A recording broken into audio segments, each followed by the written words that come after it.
السلام عليكم ورحمة الله وبركاته. عاملين ايه؟ يا رب تكونوا بخير. النهارده هنعمل العيش البلدي وعلى عين البوتاجاز ومن غير كمان مطرحة ولا فرن خالص. واللهم بارك العيش كله ارتفع. انا عملت العيش البلدي بالمطرحة وكمان سويته في الفرن، بس النهارده انا عاملاه كده على عين البوتاجاز علشان الناس اللي ما عندهاش فرن ولا كمان عندها مطارح. هتجرب بقى عيش المصفى وهتشوفي النتيجة بنفسك. يعني استحالة ان تسوي عيش المصفى وفيه رغيف ما يرتفعش معاكي خالص. العيش كله هيرتفع من اول رغيف هتعمليه لحد اخر رغيف، هتلاقي الكميه كلها ارتفع.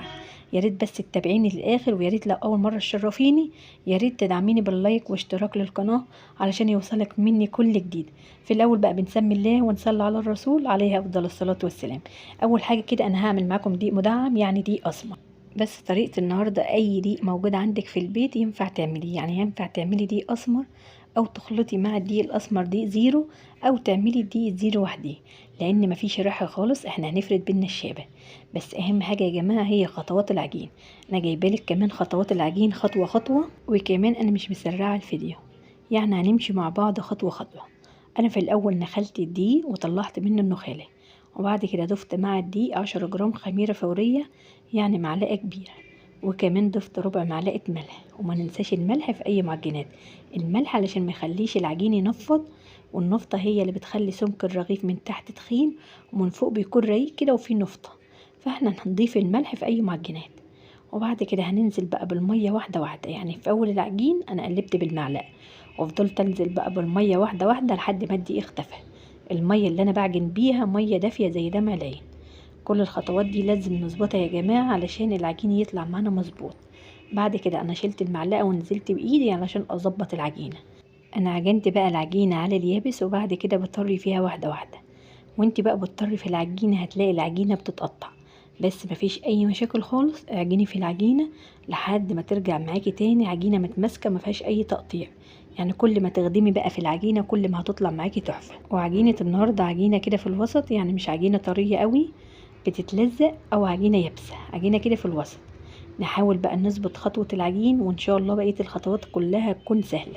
الميه اللي انت هتضيفيها للعجين على حسب الدقيق اللي انت بتعجنيه، يعني يا ريت ما نعملش عجينه طريه في الاول. نحاول كده نخلي العجينه يابسه في اي معجنات، وبعد كده نطري فيها واحده واحده، علشان هي اهم حاجه هي خطوه العجين. العجينه لو مظبوطه هتلاقي بقى بقيه الخطوات هتبقى سهله معاكي. عجينه النهارده تحفه بجد، ليها عرق وفي نفس الوقت عجينه طريه علشان عيشها هيبقى طري في الاخر، بس ما فيهاش تلزيق جامد، يعني تلزيق كده على بسيط. رشيت بقى الصواني دي وهقطع العجينه كلها مره واحده علشان هسيبها بقى ترتاح شويه، وكل ما ترتاح كل ما هتبقى سهله في الفرد. اول ما بنخلص تقطيع خالص احنا بنغطي العجينه علشان ما تعملش معانا طبقه ناشفه على وش العجين، يعني نغطيها كده بفوطه او بكيس. اللهم صل وسلم وبارك على سيدنا محمد وعلى ال سيدنا محمد. بجد انا عايزاكي تمشي على الخطوات مظبوط علشان تلاقي النتيجه في الاخر مظبوطه معاكي. يعني انا عامله معاكم اخر مره العيش البلدي وعملته بالمطارح، بس انا عارفه المبتدئين بيبقى صعب عليهم مسكه المطارح، وكمان الخبيز البلدي بيبقى صعب جدا. فانت هتعملي الخبيز البلدي بس بطريقه تانية وهيبقى سهل وطعمه هيطلع معاكي تحفه، وكمان حجمه يعني زي بتاع الافران. بس لو عايزه بقى تكبري حجمه عادي خالص على حسب المصفى اللي انت هتسوي عليها. فانا عامله حجمه كده زي بتاع الافران علشان المصفى اللي انا هسوي عليها مش هتاخد اكبر من كده. يعني لو عايزه بقى تعمليه اكبر من كده، لو عندك مصفى اوسع من كده وسعيه براحتك خالص، والعيش كله هيرتفع معاكي وهيبقى زي الفل. اللهم صل وسلم وبارك على سيدنا محمد وعلى ال سيدنا محمد. يا ريت بقى لو لسه بتشوفيني يا ريت تدعميني بلايك جميل منك. يلا بقى حط اللايك وتعالوا نكمل مع بعض بقيه الخطوات. اهم حاجه بقى فرد الرغيف. بعد ما سبت العجينه ريحت، فرد الرغيف سهل جدا، يعني بنفرد ما بيلمش معانا تاني. بعد كده نفرد بقى الرغيف ونخلي سمك واحد، يعني ما نضغطش على جنب في الرغيف يبقى رقيق وجنب يبقى تخين، نخلي سمك الرغيف واحد علشان ساعة ما نيجي نسويه ما نلاقيش بقى جنب ارتفع وجنب لا. وكمان ننفضه من النخالة بعد ما بنخلص فرد خالص علشان ما يتحرقش معانا واحنا بنسويه او يحرق المصفى. بنحطه بقى على الملاية علشان بعد كده هنسيبه يخمر. واهم حاجة ان ما خليش سمك الرغيف واسع قوي يعني رقيق قوي علشان ما ينشفش معانا بعد السوا. هو هيرتفع معاكي بس هتلاقيه نشف بعد السوا على طول. بنرش بقى تحت الرغيف نخالة ومن فوقيه رشة دقيق بسيطة خالص، ولو ما عندكش نخالة تقدري تشتغلي بدقيق وهيطلع معاكي زي الفل.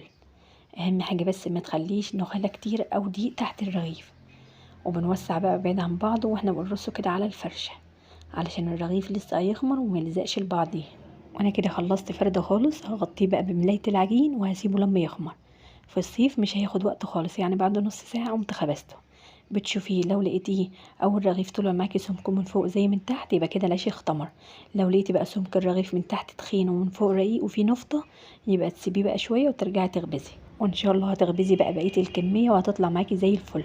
ومن اول رغيف اللهم بارك طلع بجد تحفه، يعني تسويته تحفه. هكمل بقى بقيه التسويه. شغلت بقى البوتاجاز، واول ما المصفى سخنت انا وطيت النار خالص. اهم حاجه عيش المصفى بيكون على نار هاديه خالص، يعني لو عليت النار هتلاقي بقى المصفى اتحرقت معاكي والرغيف كمان من فوق ومن تحت اتحرق ولسه ما كملش بقيه التسويه. على نار هاديه زي ما انت شايفاه كده وهيطلع معاكي وهتلاقيه كله ارتفع. واستحاله بقى ان تعملي عيش المصفى في رغيف مش هيرتفع معاكي خالص. يعني التسويه مظبوطه 100%. وكمان بيدي تسوية أحلى من الفرن بكتير، وريحته وهي بتستوي أحلى كمان من تسوية الفرن بكتير. أهم حاجة وانتي بتشيلي الرغيف ما تفشيش الخمر، وبعد كده بتشمعيه، يعني بتقلبيه مرتين على المصفى لحد ما لون العجين كده يختفي وتحسي ان هو كده استوى. بعد كده بتسيبيه بقى على جنب، بتلاقي بقى الرغيف كله اتملى هوا وارتفع. وزي ما انتوا شايفينه كده من تاني رغيف اللهم بارك تسوية تحفة. ولو عاملة كمية كبيرة ومش عايزة تقفي وقت طويل على البوتاجاز، حط الطاسة على عين تانية، شمعي عليها الرغيف. أول ما يشمع بتنقليه بقى على المصفى، والمصفى هتكمل بقية التسوية. يعني لو عاملة 10 كيلو مش هتحسي خالص بتعب خالص. هتعملي الكمية وتفرزيها ويبقى كل يوم عندك عيش طري بدل ما تشتري. أهم حاجة التسوية علشان ما تحرقيش الرغيف.